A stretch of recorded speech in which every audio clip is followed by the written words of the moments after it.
My name is Muhammad Aaron. I'm the CEO of Jama-ah party, and the party has been around contesting over the years, 2019, now in 2024. And from the work we have done, we had hoped to increase our footprint, and I think in some cases we have managed to do that. Of course, now that we are basically post-election phase, we basically view the election to be generally fair, but there have been concerns, as we all noted. The sort of the funding for the IEC has been basically decreased, and it should have been the other way around. And as a result, one would assume it has affected its performance. And of course, the outcome of performance has been such that it might have been running smoothly in certain areas, but if we look at the poor areas, if I can describe it in that way, many people have been queuing for long hours. Some people have just got fed up and walked away. And this indeed is a concern that should have been addressed. Of course, in a much better off areas, these issues haven't even been touched, which meant everything was free-flowing.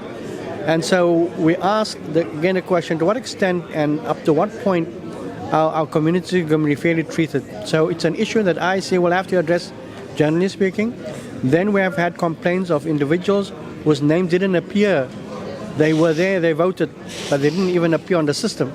So there is something amiss, and this needs to be seriously looked at if we really want to have a free and fair election. So we cannot just assume what outside commentators have to say. Internally, participating in these, we have noted, as we had said earlier on, some elderly people also, certain presiding officers seem to take their own decisions when elderly people should basically stand in a separate queue, or whether they should sit on the side. And this is totally unacceptable practice. We must be very clear, and all presiding officers have to accommodate elderly individuals. And I think some who had left, this is a vote loss, and a vote loss has an implication for the outcome. And our party in particular have been felt that there were many voters who came for us, but they were driven away as a result of some of these. Then there were voters' equipment that didn't work.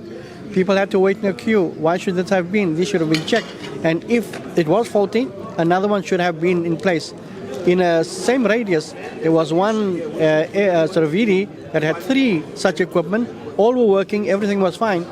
In another one, just a few maybe just less than a mile or a few meters away, it had only 1 equipment and it was faulty. So these are issues that, but having said that, I think in terms of what we have, the numbers, I think from our side as a party, numbers have been increasing steadily. Of course, when we started here on the other night, it of course was very low, and of course we're just sitting waiting in anticipation to see the numbers growing. So now that we have almost 80% having been, so at least we feature, we have the numbers, and we just think that we could have done better with more campaigning and other factors.